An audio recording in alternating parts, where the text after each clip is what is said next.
Então, olá a todos. Vou começar este webinar sobre rompimento de barragem bifásica. Ele não é necessariamente uma sequência do webinar de semana passada, porém vou utilizar na parte prática um modelo final do webinar de semana passada, que foi sobre o rompimento de barragens de rejeito, né? Então, a agenda aqui de hoje, ela vai seguir mais ou menos, então, o que foi proposto no webinar passado, né, onde vou gastar aqui em torno de 20 minutos, um pouquinho mais, um pouquinho menos, para falar sobre a teoria, e aí então os outros 40 minutos aí eu vou fazer a modelagem na prática, né? Então aqui nesse primeiro slide está o meu e-mail aqui, né? robson@flow-2d.com, quem quiser entrar em contato comigo para mais informações, dúvidas ou etc., pode entrar em contato comigo, também pode me achar pela rede do LinkedIn também. Então, vamos seguir aqui. Basicamente, a agenda de hoje, então, eu vou começar falando sobre transporte de sedimentos no Flow2D, né?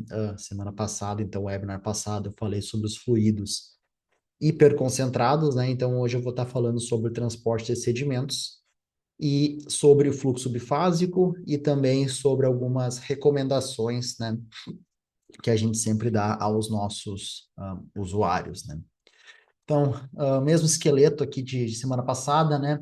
Flow2D, então, é um modelo de conservação de volume que utiliza a equação da continuidade e do momento.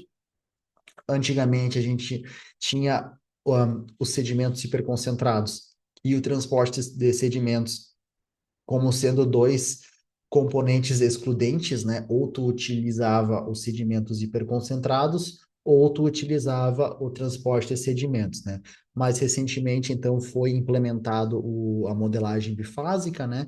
Que ela, basicamente, ela utiliza o fluxo de sedimentos hiperconcentrados, né? Onde as suas propriedades variam tanto no tempo quanto no espaço, né? Para fluidos muito viscosos, né? Onde a gente tem uma concentração de sedimento por volume aí maior que 0,2, né? E também utiliza o transporte de sedimentos, né, que é capaz de calcular a deposição e erosão de leito de canal ou até mesmo da planície de inundação para situações onde a gente tem uma concentração por volume menor que 20%, e a gente pode utilizar aí equações de transporte de sedimentos, né? Então, a modelagem bifásica, basicamente, ela combina, então, né, esses dois componentes do Flow2D, né? Então, aqui em cima, na direita, vocês podem ver o Mudflow, né? Um fluido muito mais viscoso, né? E quando comparado aqui com a água, que é aqui é um canal, né? Um corpo hídrico que tem bastante sedimentos sendo carregados, né?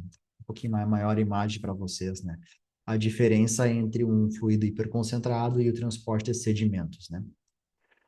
Então, já começando a parte teórica aqui sobre o movimento dos sedimentos, né? A gente tem, então, três tipos de carga, né? Que a soma delas formam a, a carga total de sedimentos, né? Então, a primeira carga que a gente tem, que em inglês a gente chama de bed load, né? Que seria, então, as partículas mais grossas, né? Como areia, cascalho, que se movem ali no fundo do leito, rolando, deslizando, etc. E elas representam em torno de 2 a 5% da carga total, né? Mas elas têm um papel bem importante na morfologia do canal, né? A segunda carga, então, seria a carga em suspensão, né? Que aí seriam grãos menores, como silt, areia fina, etc., que são transportados pela turbulência dentro da coluna d'água, né? E essa concentração aqui, como vocês podem ver nesse gráfico, ela é maior perto do fundo e ela vai diminuindo até chegar, então, à superfície, né? E, por fim, a gente tem a carga de lavagem, né? O wash load em inglês, né? Que seria um material muito fino, né? Argila, silt fino, né? Que acaba não interagindo com o leito, né? Ele fica permanentemente em suspensão e depende basicamente da oferta de sedimento disponível a montante, né? A soma, então, dessas três cargas, né? Seria a carga total de sedimento, né? É muito importante a gente identificar qual desses três processos aí é dominante na nossa bacia, na nossa área do projeto, para a gente conseguir, então, escolher a equação de transporte de sedimentos que ela é mais apropriada para a aplicação no Flow2D, né? Então, aqui um outro gráfico que eu acho muito interessante de mostrar, né, a carga total de sedimentos, né, sobre a questão do limite de oferta vezes a capacidade de transporte de sedimentos, né? Então, esse gráficozinho aqui, ele mostra, então, né, essa relação entre a oferta de sedimentos e a capacidade de transporte de sedimentos com relação ao tamanho representativo do sedimento, né? Então, aqui na parte mais esquerda do gráfico, a gente tem a carga de lavagem, né, o washload, que corresponde a partículas muito finas, como silt, argila, e nesta área aqui do gráfico, o transporte, ele é limitado pela oferta, né? Então, a água, né, teria uma capacidade de transportar muito mais, mas não há tanto material disponível para ser carregado. E já aqui na parte mais à direita do gráfico, né, então a gente tem aqui a carga de material de fundo, né, para elementos, partículas mais grosseiras, né, areia, cascalho, os elementos que compõem o leito do rio, né.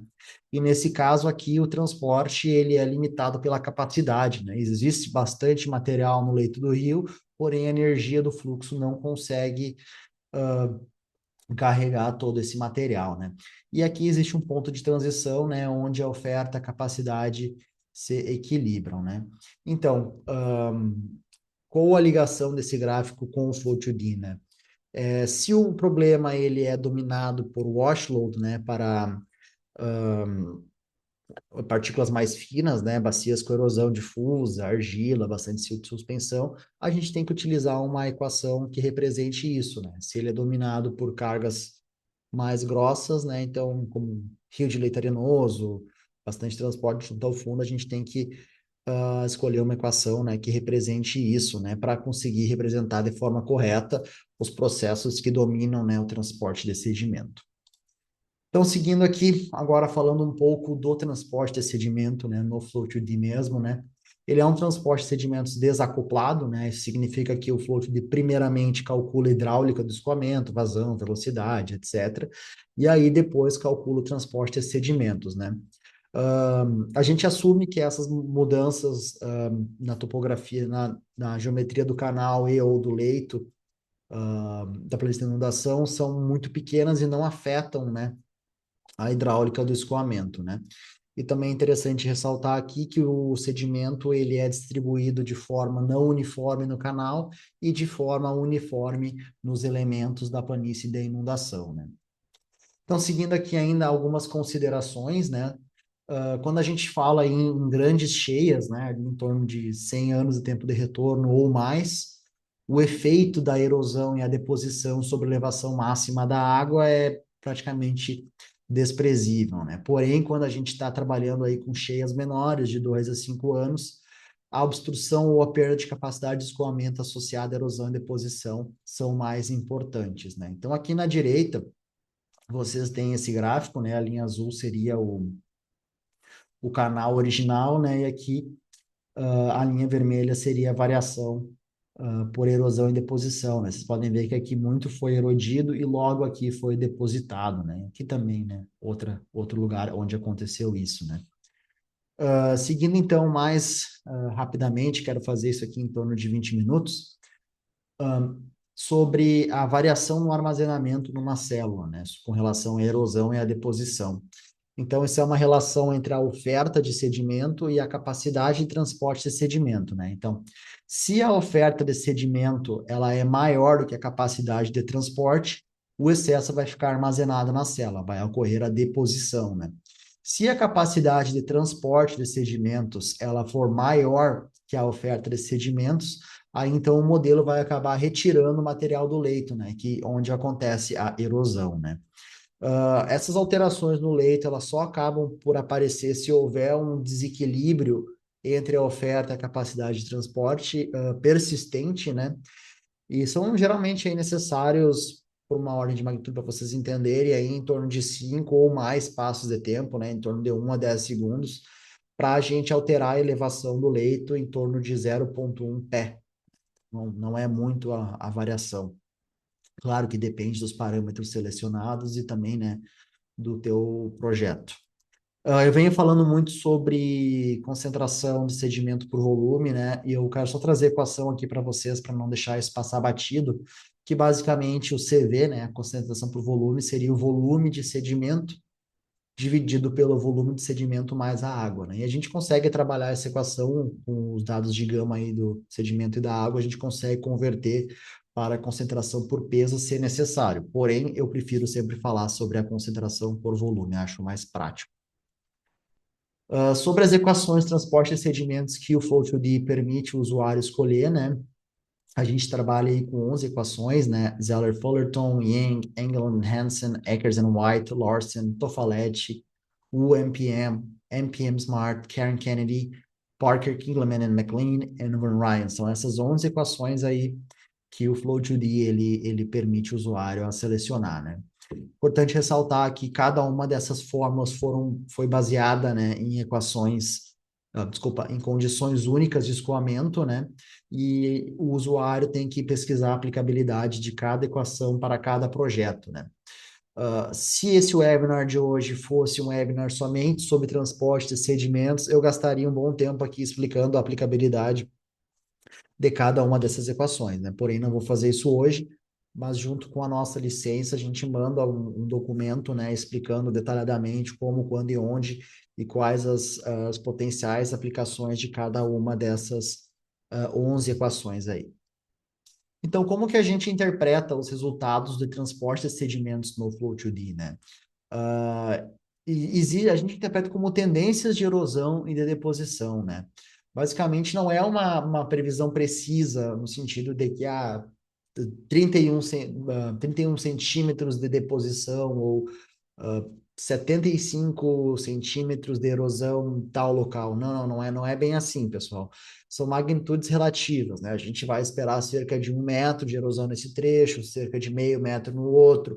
É assim que a gente interpreta os resultados, né, do transporte de sedimentos, né? E a partir de então a gente pode partir para métodos ou análises mais detalhados, né, sobre esta questão, né? Então, assim, já para ir terminando sobre o transporte de sedimentos, né, a cada passo de tempo, uh, o Flow2D, ele compara a entrada e a saída de sedimento, né, para um elemento da planície de inundação ou do canal, né, e a deposição e erosão afeta, de fato, a hidráulica nos passos de tempo seguintes, em termos de mudança de declividade, porém, acaba sempre produzindo um efeito moderador, né.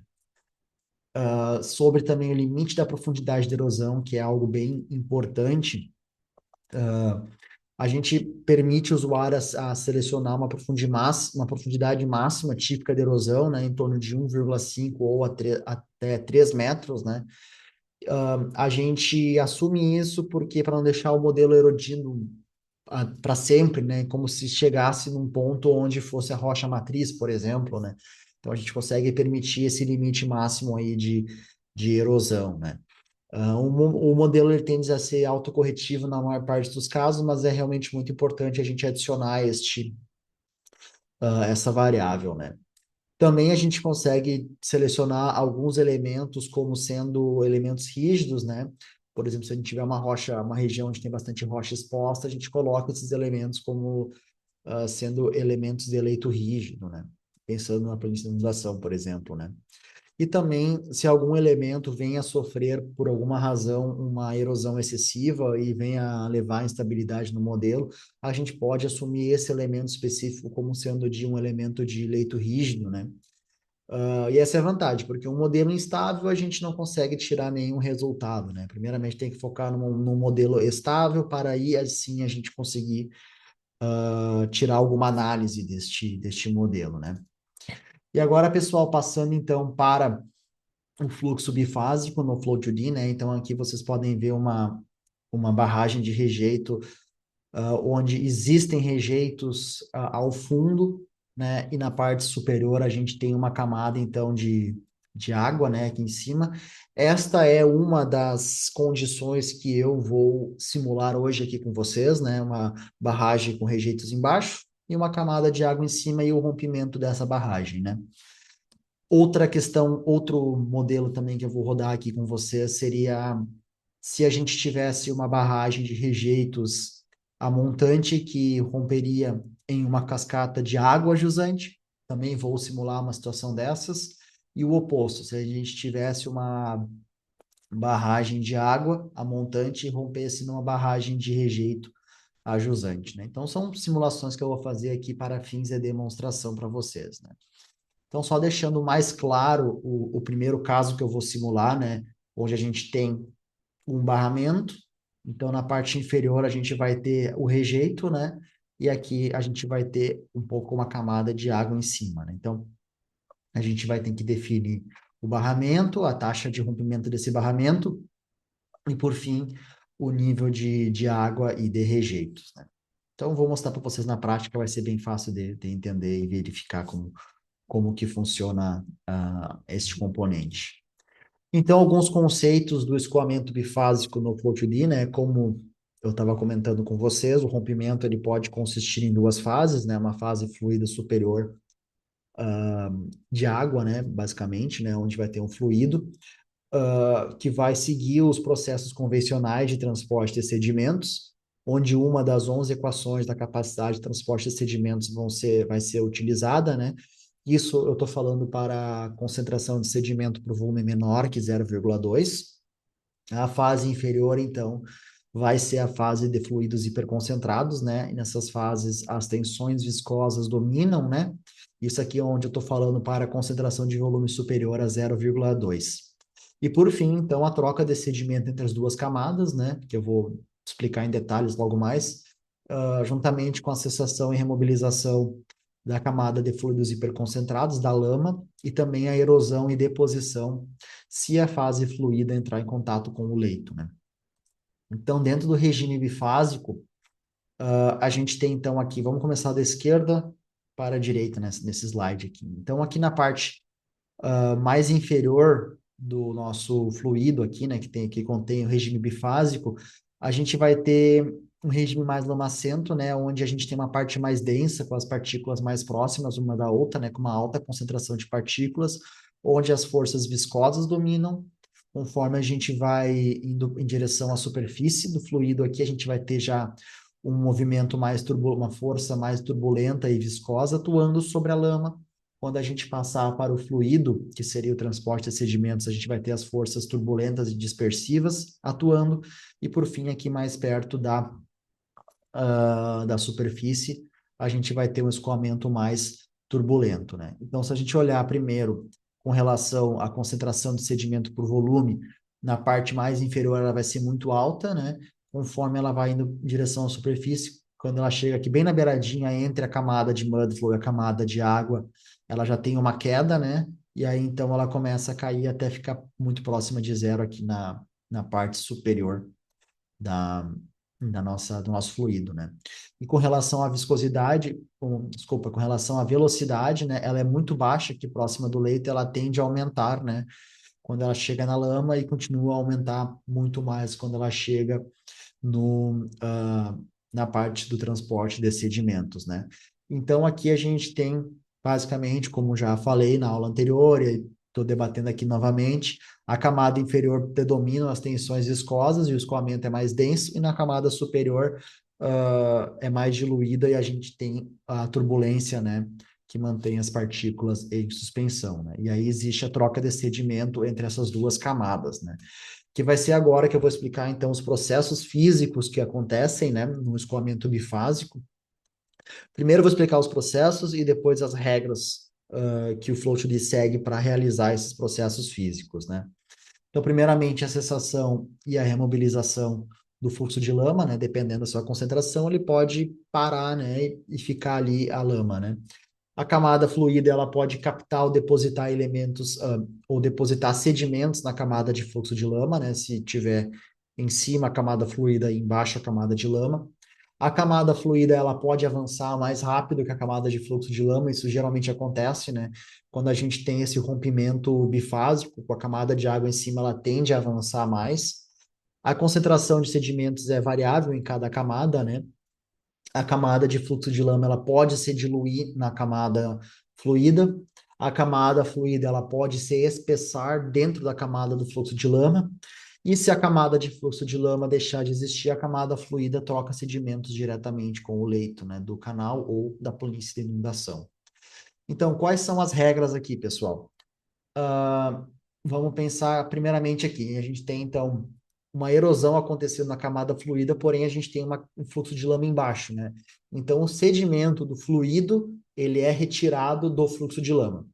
Se a gente tem a erosão e não tem o fluido hiperconcentrado embaixo, a gente vai erodir o leito. Se no fluxo, no transporte de sedimento em cima, existe uma deposição e existe o fluxo de lama, o sedimento fluido vai ser adicionado ao fluxo de lama. Se existe deposição na camada fluida e não tem fluxo de lama, o sedimento da fase fluida eleva o leito, vai depositar no leito, né? E aí, quando a gente tem somente o mud flow, né, e ele é maior que um CV maior que 56%, o fluxo de lama é adicionado ao leito, né? Basicamente, a cessação do movimento, né? Quando ele é menor que 20, o sedimento e o volume de água de fluxo de lama são adicionados à fase fluida, né? Então, aqui alguns valores de CV, né? Maiores que 56% é o fator máximo de empacotamento das esferas. O valor de 0,615, ele é a concentração máxima de sedimentos de Banknold, e entre 60 e 70 aí a gente já está falando da porosidade natural do solo, né? Algum landslide ou algo do tipo. Recomendações que a gente sempre dá aos nossos clientes, né? Então, primeiramente, começar simples e depois desenvolver o pior cenário, né? Então, se a gente não for fazer uma simulação de dia claro, né? Então, vai estar entrando aí vazões afluentes de precipitação. Então, primeiramente, a gente prepara a hidrologia, né? Seja um hidrograma de entrada num canal a montante, seja a precipitação máxima provável, prepara a primeira hidrologia. Uma vez que isso está funcionando bem, está conservando o volume, a gente vai simular o rompimento, seja instantâneo, taxa prescrita. Eu, particularmente, gosto de iniciar com taxa prescrita, que um instantâneo ele pode causar alguma instabilidadezinha ali, que pode requerer a gente mexer nos valores de Manning. A partir disso, estando ok, a gente passa a preparar o hidrograma de rompimento, né, para o escoamento superficial. Isso aqui é um caso se a gente estiver utilizando a Tailings Dam Tool. Se não, a gente propaga primeiramente a água, depois que propagou a água, a gente propaga apenas o rejeito, e aí a gente inicia, então, a simulação bifásica, variando a concentração dos sedimentos, varia a reologia dos sedimentos, varia ou seleciona diferentes equações de transporte de sedimentos, varia um pouco ali os valores de N ajusante, né? Faz uma leve análise de sensibilidade, adiciona canal ajusante montante ou algum canal contribuinte, e por fim adiciona o roteamento de sedimentos por frações granulométricas. Então essa seria mais ou menos a nossa recomendação. E o produto final, né? A gente sempre tem que verificar a conservação de volume, né? Como eu já falei muitas vezes, o Flow 2D ou qualquer outro modelo bidimensional, aí ele apenas move esse fluido na tua malha computacional, né? Então, se tu não acerta o volume, ou se o volume está desaparecendo ou aparecendo, já não dá para confiar, né? Então, a conservação de volume tem que ser correta, né? Aí, então, a gente tem que verificar se a estimativa de volume liberado corresponde ao que a gente espera. Numa situação de apenas água, a gente pode verificar, né, se o armazenamento vai definir a área de inundação. Quando é rejeito, verificar de novo o volume de rejeito, se é o volume que a gente espera. Aí, então, avaliar as velocidades máximas e números de fluid, caso tenha algum valor que não seja razoável, a gente consegue dar uma trabalhada aí com alterando valores de Manning, limitando números de fluid, etc. E sempre, por fim, claro, ser conservador, né? Considerar a profundidade máxima ou a área máxima de inundação. Então, com isso, eu termino a parte teórica aí, 25 minutos. Vou deixar aberto aqui. Então, para mostrar para vocês, pessoal, eu vou fazer o seguinte, eu vou abrir. Basicamente, aqui é o projeto que eu terminei na aula, no webinar passado, né? Vou abrir o meu QGIS aqui, vou começar. Não vou dizer do zero, né, pessoal, porque eu vou utilizar o projeto do webinar passado, mas vou alterar ele de diversas formas aqui, né? Então, eu vou abrir barragem bifásica, vai carregar o projeto da semana passada, então eu vou só dar uma recapitulada básica aqui nesse projeto, né? Então, basicamente, a gente tem dois barramentos aqui, né? Aqui seria um barramento, aqui seria outro, né? Onde a gente tem uma barragem aqui, desculpa, onde a gente tem um reservatório aqui e um reservatório aqui. Foram adicionados dados de elevação, né? E também dados de Manning. Não adicionei nenhum dado de infiltração aqui, até porque não faz muito sentido, né? Gastar tempo com infiltração, sendo que é um rompimento de barragem com dia claro, né? Então, basicamente, antes de eu começar a mexer nesse projeto aqui, explicar para vocês, eu vou somente alterar alguns controles parâmetros de controle aqui, que eu estava fazendo para 24 horas na aula passada. Eu acho que hoje 8 horas são mais do que suficientes, 8 horas de simulação. Vou deixar da forma gráfica aqui para vocês como forma de demonstração também. Eu não costumo utilizar muito, utilizo mais o batch ou o text, que é um pouquinho mais rápido. Então aqui os switches eu estou com leves funcionando, ainda estou como Mud and Debris, né, que seria somente o componente de Mudflow, e vou aqui deixar como 8 horas também. Não vou mexer nada aqui nos parâmetros de estabilidade numérica, vou salvar, e aí o que que eu vou fazer na sequência vai ser o seguinte, eu vou vir em Mud and Sediment Transport. Se vocês forem ver aqui, a gente está selecionado como fluidos hiperconcentrados, né? Esses são os dados que eu utilizei no webinar passado. Eu vou simplesmente colocar como two-phase, e aí vai abrir também as informações para o sedimento, o transporte de sedimento. Eu vou deixar basicamente aqui padrão, não vou alterar valores aqui. É uma demonstração, pessoal, não vou me ater muito. Só vou colocar 2,65 aqui. Não vou utilizar size fraction, né? Também não vou utilizar elementos rígidos e vou salvar. Tranquilo. Aqui, então, pessoal, a primeira coisa que eu vou fazer, eu vou dar uma conferida em como estava rompendo essas barragens, né? Então, eu vou, como eu falei para vocês, a primeira simulação que eu vou fazer vai ser esta daqui, onde a gente tem rejeito e água em cima, né? Basicamente, duas fases no mesmo reservatório, né? Então, eu vou verificar como que está rompendo esse barramento.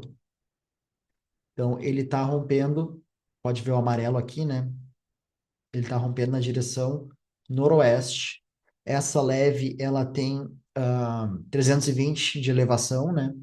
E ela está rompendo 309,5. Eu vou romper ela a 318 e não vou botar um atraso depois que essa elevação for atingida, tá? Eu vou aplicar, aí então eu vou deletar aqui, pessoal, todos os reservatórios que eu já tenho, né? Que são os reservatórios do webinar anterior, deletar todos os dados aqui. E então, nessa primeira simulação, eu não vou utilizar essa barragem de montante, vai ser somente essa aqui. Então, para fazer essa modelagem bifásica, então a gente adiciona um reservatório. Eu vou colocar como reservatório bifásico, RB, onde vamos refletir, então, aqui, o que que eu vou fazer para vocês ficarem bem claro para vocês. Aqui está 320 e a taxa de rompimento está a 318. Eu vou iniciar a elevação do rejeito a 318,5 e a água a 318,75. Então, quando começar a simulação, já vai estar na situação de falha. Então, ela vai começar já falhando o meu barramento, tá? Então, 318,75, 318,5. E a falha está em 318. Beleza. Salvo, esquematizo. Então, eu vou exportar esses dados aqui, vou exportar como ah, barragem bifásica, selecionar aqui. Elementos de saída, já vou mostrar para vocês. Aqui seriam os reservatórios, leve seria o barramento, aqui seriam os dados de transporte de sedimento, aqui seriam os valores da topografia e do Mannings, né? Então, exportou. Basicamente, o outflow aqui seria quando o fluido chegar aqui, ele vai sair para fora do domínio computacional, né? Essa seria a condição de contorno que eu estou colocando aqui. Vamos dar uma olhada nos resultados. Então, aqui, cont.data, né? Que seria os dados de controle, 8, 0,35, concentração de volume. É um fluido hiperconcentrado bastante fluido já, mas demonstração, aqui eu trabalharia em torno de 0,5, mas para fins de demonstração aqui vai ser mais legal utilizar um valor mais baixo, né? Aí aqui no inflow, então, a gente tem a água a 318,75, 318,5, a leve ela falha em 318. Essa falha aqui em cima na barragem de montante não tem muita relevância nessa simulação. Outflow é aqui os dados de sedimento, né? Tudo tranquilo. Você pode exportar e rodar direto, né? Aqui eu estou mostrando só para entrar em um pouco mais de detalhes aqui com vocês. Então, eu vou botar para rodar o modelo. Abrindo a minha segunda tela aqui. Vou tomar um pouquinho de água. Então, como eu falei, o modo gráfico ele é um pouquinho mais lento que os outros modos, mas também não tem tanta ah, importância aqui para essa fim de demonstração, né? Então, como eu falei, ela já iniciou a simulação numa situação de falha, então está falhando, começa já a mandar o rejeito e a água embora, né? Então, existe uma tendência sempre da água avançar na frente do rejeito, né? Então, aqui está rodando, vai rodar por 8 horas essa situação aqui, e enquanto roda, eu vou fazer os outros dois projetos, os outros dois modelos, né? Que seria então nessa barragem aqui contendo somente rejeitos e esta aqui contendo somente água. Esse seria o primeiro, né? Então, eu vou deletar aqui o reservatório que eu adicionei. Eu vou olhar primeiro, então, para este rompimento aqui. Vamos ver como é que eu tinha feito. Eves. Então, ele está rompendo na direção nordeste, desculpa. Ele rompe a 322,5 e o nível máximo do barramento ali está 329. Ele tem um atraso de 0,2. Eu vou tirar esse atraso aqui, porque eu não vejo necessidade de fazer isso agora. Então, vou salvar esse rompimento, vou dar uma verificada no outro rompimento.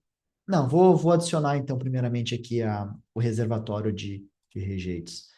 Então, para adicionar somente rejeito, pessoal, então eu vou botar aqui rejeito montante, a gente tem que adicionar tanto o nível de água quanto o nível de tailings na mesma elevação, tá bem? Então, o nível superior do barramento ali, ele está em 329 e começa a falha quando o reservatório chegar a 322,5. Então, vou colocar 325 e 325. Vai ser a mesma questão. Vai iniciar já em situação de falha, tá bem? Salvo e esquematizo. Então, tá tranquilo aqui o de cima. O de baixo, eu vou olhar como é que tá a minha leve aqui, que eu vou alterar também a condição de rompimento. Então, 320, né? Eu vou colocar que ela vai romper a 319,5. E aí eu vou colocar o meu reservatório de água a 318,5, tá? Então vai ter que subir 1 metro o meu reservatório para aí então chegar na condição que eu assumi de falha, tá bem? Então vamos lá, vamos adicionar o reservatório de água aqui. Então, de água só coloca reservatório jusante de água, né? 318,5, tá? Neste momento já terminou outra simulação aqui, vocês podem ver que o volume conservou bem, ah, a questão da estabilidade numérica está de boas, velocidade um pouco alta, mas como é um rompimento de barragem, está bem tranquilo, tá? Então depois eu vou olhar esses resultados com vocês. Adicionei então, vou esquematizar. Então a gente vai ter um rompimento de barragem de rejeito a montante que vai descarregar numa barragem de água a jusante, e aí vai acontecer o rompimento em cascata se subir o nível 1 metro, tá bem? Então, estão os dois esquematizados aqui, eu já ajustei a, o rompimento, e aí eu vou rodar um quick run aqui para vocês, então eu vou colocar como rejeito montante, seleciono e já vai rodar. Então aqui já começou a rodar, vamos ver se está tudo certo, se ele vai começar o rompimento de forma correta.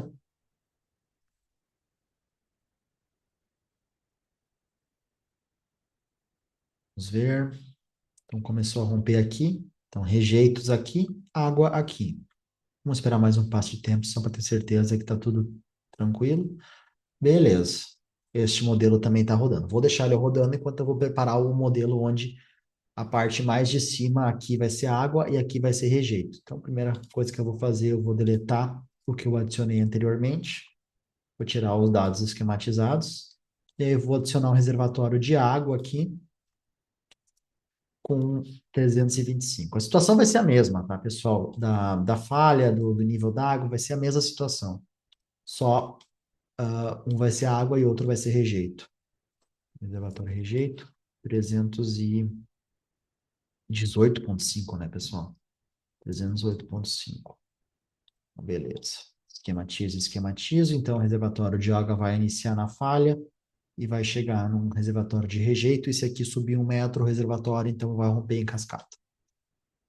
Vou botar um quick run de novo. Vai ser água montante. Vou selecionar, vou botar para rodar. Vou deixar rodando os dois modelos aqui em paralelo. Eu geralmente gosto de deixar rodando primeiro um, depois o outro, mas, né, um webinar aqui para a gente conseguir ficar dentro até as 3 horas aqui, então não tem problema. Essa aqui é a simulação anterior. Vocês podem ver que já chegou aqui o rejeito, né? Logo, logo deve tender a romper em cascata aqui. Vamos ver se vamos conseguir ver isso ao vivo. Vamos ver. Então, 0,82 aqui de passo de tempo. Vamos ver. Rompeu. Rompeu aqui ao vivo, então. A barragem de água, nesse caso aqui, rompeu. E essa outra simulação aqui, ela já começou, então, né? Que é com água, né? Então, já está rompendo aqui em direção à barragem de rejeito a jusante. Seria isso, né? Isso, correto. Então tá, pessoal, beleza. Vou deixar rodando essas duas simulações aqui enquanto eu vou mostrar os resultados da primeira simulação, a simulação onde a gente considerou essa barragem aqui como bifásica. Para isso eu vou utilizar o MapCrafter, barragem bifásica, seleciono ela. Então aqui dentro do MapCrafter a gente vai ter diversos mapas que a gente pode verificar, né? Então, desde o dado de topografia, então a gente tem aqui pressão estática, tem diversos gráficos aqui. Eu vou plotar os que eu julgo ser mais interessante aqui para vocês. Que então, o primeiro seria o maximum flood depth, né? Que seria a profundidade máxima do fluido, a concentração máxima do fluido, a profundidade máxima combinada, os vetores de velocidade, a profundidade final da simulação do fluido e a profundidade final combinada. Aqui eu vou postar, então, o tempo para o máximo, também eu acho bem interessante. E dentro do Mudflow, vou plotar, então, a profundidade máxima do Mudflow, a velocidade, consideração de sedimento. Opa, aqui, os vetores, eu estou interessado. A profundidade final, velocidade final é interessante também, e a concentração final. No sedimento, deposição, erosão e a diferença final do nosso leito. E como um plot somente das duas fases, né? A diferença final do leito, considerando erosão e deposição, mais a cessação do mudflow, né? Esse resultado faz mais sentido do que a gente olhar esses três juntos aqui, mas vou mostrar para vocês, né? Então, vou criar, então ele vai rodar, vai criar os mapas aqui para nós. E aí vamos começar a dar uma olhada, né? Simbologia, toda essa questão aí, o usuário pode alterar, né? Isso aqui é somente um plot básico aí, né? Mas a partir de então dá para alterar a simbologia, fazer como quiser, mudar, bem, tudo que quiser mudar aqui pode mudar, né? Isso aí é só um plot inicial, né? Então vocês podem ver aqui que nem vou me ater muito ao reservatório, mas aqui logo a jusante, o máximo que chegou à fase fluida foi 0,36 metros, né? 0,22, 0,4 aqui, no finalzinho aqui chegou a 0, quase 10 centímetros, né? Já o combinado, Mudflow e o fluido, né? Então a gente já chega aqui na ordem de 2,5, 2,28 metros, 1,64, em torno de 0,9. Concentração de sedimento não teve resultado aqui, provavelmente muito devido à equação que eu utilizei. A profundidade final do fluido, né? Então, uma profundidade muito baixa, aqui não chega nem a 10 centímetros. Profundidade final combinada, né? Então, em torno de 1 metro aqui, logo a jusante do rompimento, que mais ao final 0,41. Os vetores de velocidade do fluido, então, chegam a velocidade máxima de 1,44. Quando a gente olha o mud flow um pouquinho mais intenso, né? Logo depois do rompimento aqui, 4,8. Tempo para o máximo, né? Claro, aqui vai estar então 8 horas, né?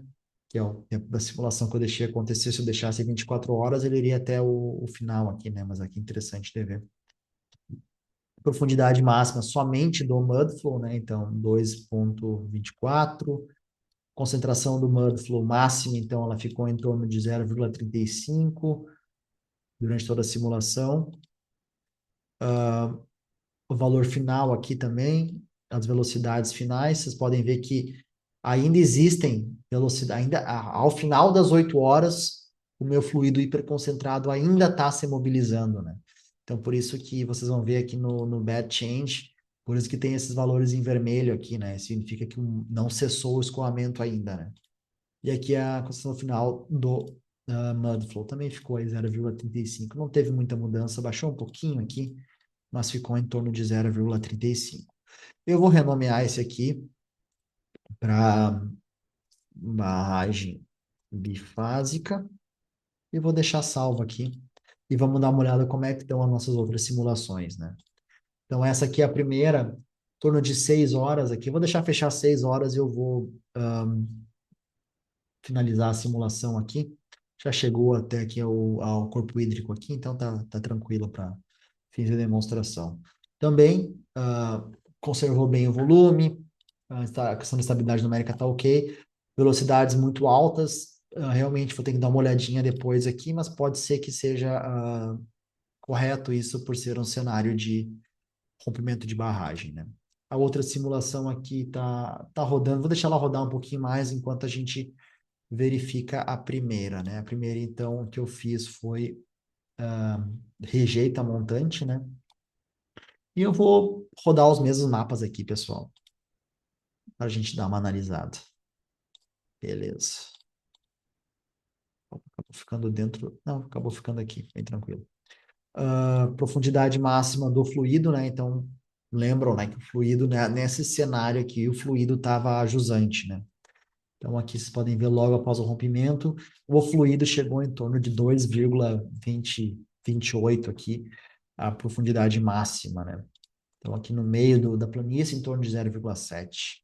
O combinado, então, chegou 2,30 também, por exemplo. Acho que provavelmente o Mudflow não deve ter chegado aqui, deve ter rompido um pouco o Mudflow só. A gente já vai ver isso aí. Concentração máxima de sedimento, então, ficou aqui na faixa de 0,01, 0,03, aqui um pouquinho mais alto, 0,36, aqui também ficou um pouco mais alto, 0,43. Profundidades finais aqui, então, 0,23. Profundidades finais combinadas logo após, em torno de 1 metro, aí 0,94, 0,63. Os vetores de velocidade, né? Vocês podem ver muito mais alto aqui perto do rompimento. Isso para o fluido e para o mudflow. Como eu falei para vocês, não foi muito longe aqui o mudflow, né? Ele rompeu aqui e parou mais ou menos aqui ao final de 6 horas de simulação, né? Provavelmente deveria ter que estender isso aí para 12 ou 24 horas, né? Tempo para o máximo aqui, né? Mudflow depth, então, né? Chegou aqui logo após o segundo barramento, ele contribuiu aí em torno de 1 metro a contribuição dele para a profundidade máxima, né? A variação do sedimento aqui, então, vocês podem ver que 0,35 na parte superior, quando interage com a água aqui, acaba tendo valores mais altos, né? Por isso, talvez que ele não conseguiu ir tão adiante. Mas esse é o valor máximo, né, durante a simulação. Pode também ter sido só um pico num passo de tempo, aí ficou marcado como esse valor. Profundidade máxima, desculpa, profundidade final do mudflow. Então, aqui 0,87. Aqui ainda está se movendo o Mudflow, né? Então, com certeza, eu deveria ter deixado rodar por mais tempo. O final eu acho mais interessante, a concentração final do que a concentração máxima, tá, pessoal? Então, a concentração final continua em torno de 0,35. teve pouca diluição aqui, um pouquinho, ó, 0,349. Deposição máxima seria somente o transporte de sedimento, então teria uma deposição aqui na faixa de 0,27, 0,1. Scour seria erosão, né? Erodiu também um pouco aqui. Como vocês podem ver, é meio cíclico, né? A questão do scour e do deposition. A diferença final aqui no leito, né? Vocês podem ver que teve aqui, então, erosão de menos em torno de 0,4 e deposição aí em torno de 0,2. E a mudança na inundação aqui, então, considerando, né, o mudflow, que eu acho que faz mais sentido isso, pode ver que a gente então teve praticamente só deposição na nossa planície de inundação, né? Um pouquinho aqui de erosão, né? E aqui esses elementos faltantes aqui provavelmente são que o fluido ainda está se mobilizando, né? Vamos ver se a gente tem aqui Final Mud Flow Velocity. Então, ó, está se movimentando ainda o fluido, né? Deveria deixar a simulação rodar por mais tempo, né? Então, aqui seria, vamos alterar o nome aqui, rejeito montante, e vamos dar uma olhada na simulação do rejeito ajusante, né? Então, aí 7 horas de simulação, vou finalizar para a gente dar uma olhada nos resultados. Conservou bem o volume, questão de estabilidade numérica satisfatória, velocidades um pouco alta, né? Então, beleza, vou rodar os mesmos mapas que eu já rodei anteriormente, só vou selecionar, então, a água montante. Beleza, vamos dar uma olhadinha, então. Ó, pode ver que o fluido ele chegou até o final aqui. Após o primeiro barramento, a altura máxima chegou em 0,84. Após o segundo barramento, 1,86 a altura máxima do fluido, né? 0,5. Aqui já tem um pouquinho mais, provavelmente aqui deve ser um lugar mais fundo, entre aspas, né? O combinado, né? Então vocês podem ver que aqui, então, combinado 3,38, né? E o somente fluido era em torno de 1,86. Concentração de sedimento também aqui em torno muito baixo. Em alguns locais aqui a gente tem um valor bem alto. Isso, como eu falei, depende da equação transporte de sedimento utilizado. Não sei se seria o ideal para esse sedimento, né? Uma demonstração, pessoal. Valores finais da profundidade. Então, aí a gente está falando de valores muito pequenos aí, né? 0,11, 0,20. Valores finais combinados após o primeiro rompimento aqui, 0,10, 1,18. Os vetores de velocidade e do Mudflow agora. Os valores de velocidade. Tempo para o máximo. Mudflow Depth, então, também rompeu aqui a barragem de jusante, né? Porém, não chegou a chegar no corpo hídrico de jusante aqui, né? Vamos ver como é que foi a velocidade final. Ainda está se mobilizando, né? Teria que deixar mais tempo. A variação de sedimento, então, aqui tem uma variação máxima de sedimento bem significativa, 0,35, e aqui, então, 0,55. Então, provavelmente aqui já está causando a cessação do escoamento, né? Profundidade final aqui, então, em torno de 0,9. Velocidade final, então, o fluido hiperconcentrado ainda está se movendo, deveria deixar simular por mais tempo. A concentração final do Mudflow, então vocês podem ver aqui que baixou bastante nesse cenário, né? Já 0,34. Bastante também não, né? Baixou aqui um pouco, 0,32, em alguns lugares aqui acabou aumentando. Deposição máxima, um pouquinho aqui nesse rompimento, um pouquinho aqui, um pouquinho aqui. O scour, um pouquinho aqui, um pouquinho. Não gostei muito desses resultados de deposição e erosão nesse cenário aqui. Talvez trocaria a equação, olharia com mais calma para os meus parâmetros, né? A diferença aqui do leito também, ela é a relação entre maximum scour e maximum deposition. E aqui que faz mais sentido no two-phase, que seria considerando a cessação e a remobilização. Do Mudflow, a gente teria esse resultado aqui. Um pouquinho de deposição aqui, de bastante deposição ainda dentro do reservatório. E aqui também um pouquinho de deposição ainda. E aqui, esses elementos faltantes são basicamente porque o fluido está se movendo ainda, né? Então, basicamente, seria isso aí, pessoal. Fiz a demonstração para vocês. Existem outros dados que a gente pode utilizar aqui, por exemplo, esses são os dados que a gente consegue plotar, né, que são basicamente dados XY, né, com o elemento da grade ali, mas a gente tem diversas outras dados que a gente pode olhar aqui, por exemplo, o volume que passou do dam breach aqui, né, quanto que passou, bem, existem diversos resultados que a gente pode olhar aqui com mais calma, bem, esses valores aqui também, esse rough ponto alto aqui também é um valor bem interessante, né, que o nosso Manning, ele original que foi colocado, ele foi 0,035 e o modelo acabou corrigindo para 0,2, valor interessante, uma autocorreção do modelo, né? O time ponto alto também, aqui nesse caso não, porque não aconteceu, vamos ver no outro aqui se tem algum que aconteceu. Vamos ver. Então aqui teve esse elemento, provavelmente deve ter sido um elemento muito próximo ao rompimento, este elemento aqui, não próximo, é interessante, eu esperava ser um elemento próximo ao rompimento.